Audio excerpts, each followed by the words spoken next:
One of the things people say about dating apps and like dating app companies and founders and CEOs is they want people to stay single because then you've got more customers. Mm-hmm. And surely if you have this metric where people are becoming are getting married, you're losing customers. Yeah. So our belief on that, which has always been, we like our motto, our tagline is designed to be deleted. And that came from, by the way, we were working with a branding agency and they were like, what's Hinge's shtick? Like what makes you different? Like you're Tinder, but what? And I was like, there's no gimmick. Like there's no like, oh, we're Tinder, but like X or Tinder, but Y. Like every single part of the app is like designed to be different and like designed to help get people out on great dates. And that's kind of where this like designed to be deleted, which by the way was like, there's so much debate internally about that because it sounds so technical, like design, like in your own tagline, like designed to be like that. And it's people won't understand it, but we kind of went with it because it's the only thing that really represented what makes Hinge really different. And what does that mean? And it means that do we get people out on great dates or not? And that's what's driven every design decision and why Hinge looks different than all the other apps is like that optimization function. And so in terms of a business model, the belief is that like we will grow through word of mouth, which is the most effective and efficient and cost-effective way to grow if we just create more great dates and more relationships. And the thesis is like, as long as there are single people in the world, which I'm pretty sure there are plenty of single people left in the world, that they'll want to use Hinge, which feels more like a utility that's truly effective versus like perhaps something that feels like a little bit more like a game. Since the company started, have you seen any changes in the dating environment, the dating landscape, dating culture? Yeah. Gen Z, for lack of a better term, has different dating patterns. I think in some sense, like when I started Hinge, there was a lot of stigma around dating apps because people just didn't use them at all. Then I feel like everyone started to use them and it became sort of the default way to meet people. And I think this is why we've actually like Hinge's growth has accelerated so much even recently, is that there actually is a desire to move away from the sort of like quick hit, superficial Swipe. Yeah. And moving to something that's people are willing to share more about themselves and be more like, I think like Gen Z is generally willing to like, it's like the TikTok instead of the Instagram kind of feel of being vulnerable, putting yourself out there. You don't have to look so polished and so perfect. And that's actually great for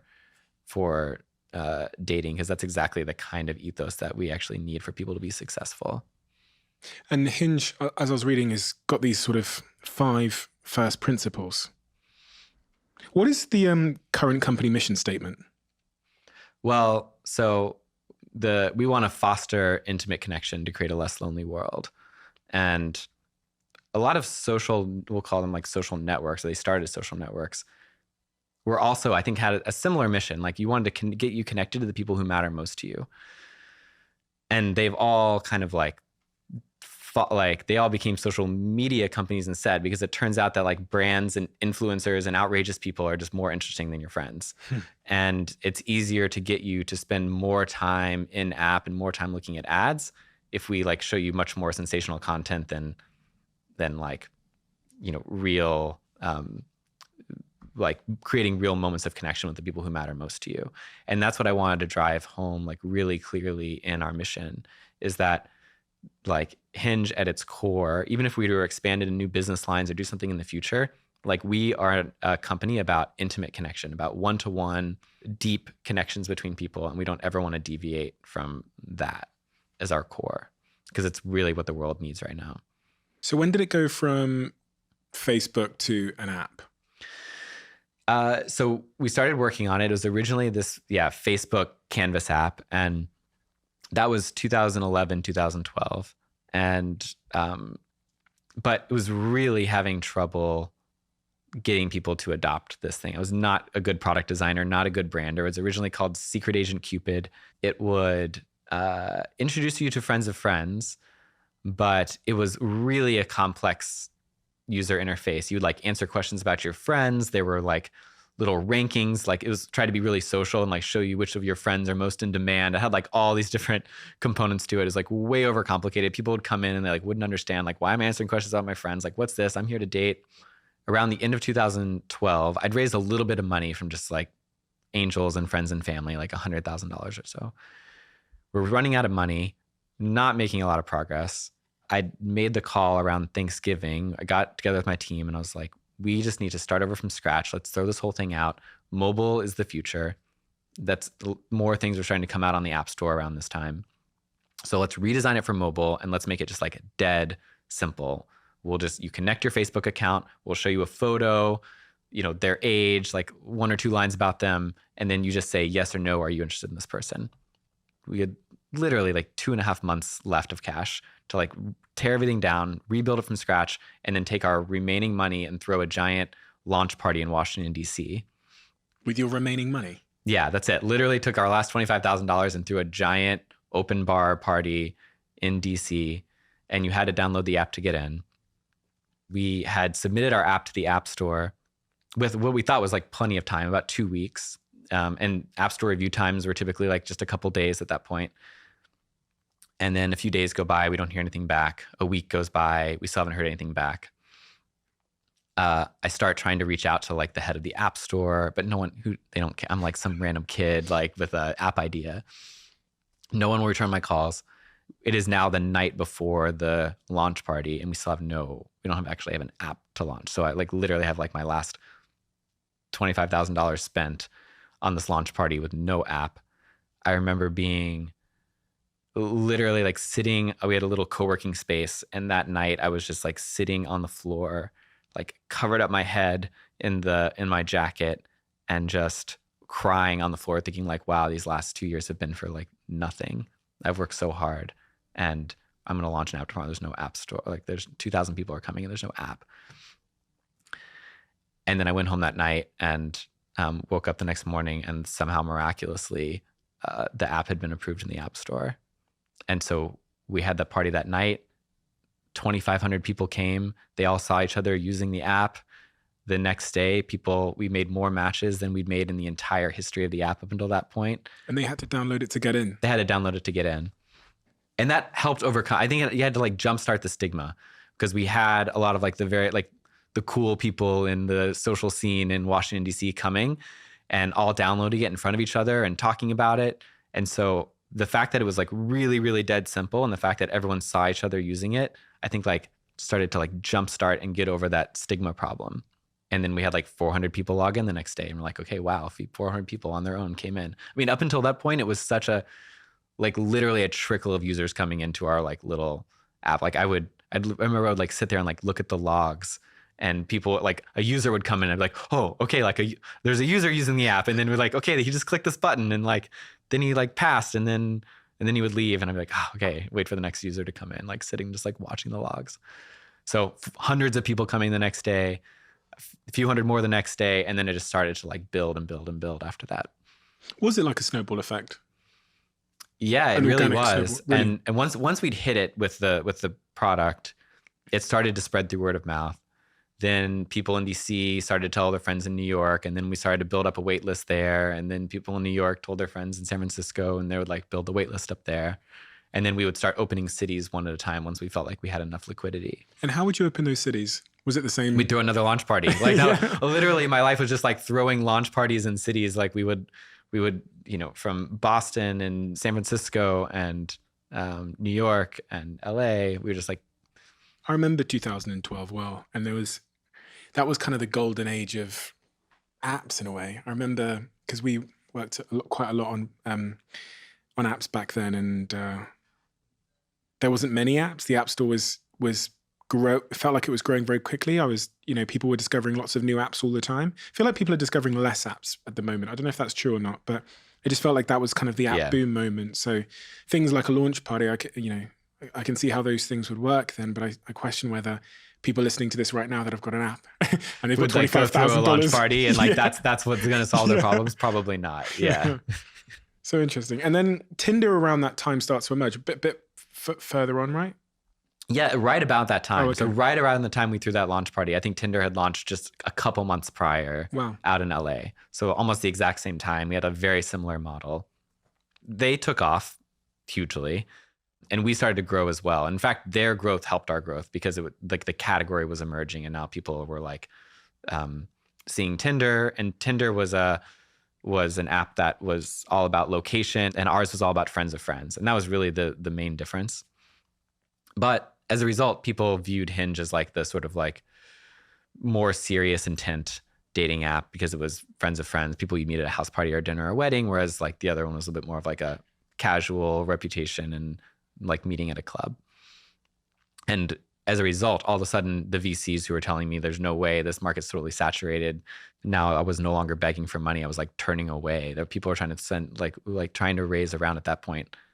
We went from like, begging for scraps to like raising almost a $20 million round where I was turning away money because I just couldn't take anymore. So that changed the game. And was it a straight line up from there? No, definitely not. So we had some good success in 2013, 2014. 2015, growth started to level out. Tinder had definitely gotten successful, beat us at the game of like overcoming stigma. Like that it was cool to use. It was quick. It was easy. It was fun. Ours was just like a Tinder copy that was friends of friends, but we were like, the growth just like wasn't there. And more importantly though, around that time, there was an article that came out in Vanity Fair called like The Dawn of the Dating Apocalypse. And it was all about how dating apps had destroyed dating culture and romance. And Hinge was featured like pretty heavily in that article. And I was just thinking like, gosh, this is not what I built this because I like wanted a girlfriend. Like this is not what I wanted to build from a values perspective. I remember going out with my head of marketing at that time. Her name was Katie, and I was about to head home for Thanksgiving, and we sat at a little cafe in New York, and I just was telling her like, gosh, I wish I could just start over from scratch. Like this is not the company I want to build. This is not what I want to do. And she's like, well, I mean, you're the CEO. Like, what's stopping you? I went home and I thought about that, and nothing was like what was stopping me. We just raised a big round. We had resources, and so I decided to reboot the company again. So we first reboot 2012. This reboot let go of half the company and then threw out the old code base and built something new from scratch that would be about really helping people who wanted to find their person, like a long-term relationship brand, and totally change the user interface and the profiles and the whole flow and design it for people who actually like really want to find their person. If you hadn't have had that interview with Deborah from cafe.com before, right? Yeah. Do you think you would have made that decision? Tell me about that interview with Deborah from cafe.com and how it changed things for you. So in 2014, someone reached out to me. Her name was Deborah, and she had downloaded Hinge. She lived in New York. And the very first person that we suggested to her, she liked and matched with and then fallen in love with. And so she had reached out and was like, how did you I want to learn more about you. I want to learn about your company. We were just, we were getting popular in New York, but not hugely popular. So we met up for an interview one day in Madison Square Park near my office. And I didn't have it was dumb luck. Like, I don't know. It was like the first person that happened to show up on her app. Like we didn't, it was just, we were lucky. But as we chatted, kind of a standard interview, at the very end of the interview, we were getting up and she's like, one last question. Have you ever been in love? And I was like, well, once a long time ago, but I just didn't realize it until it was too late.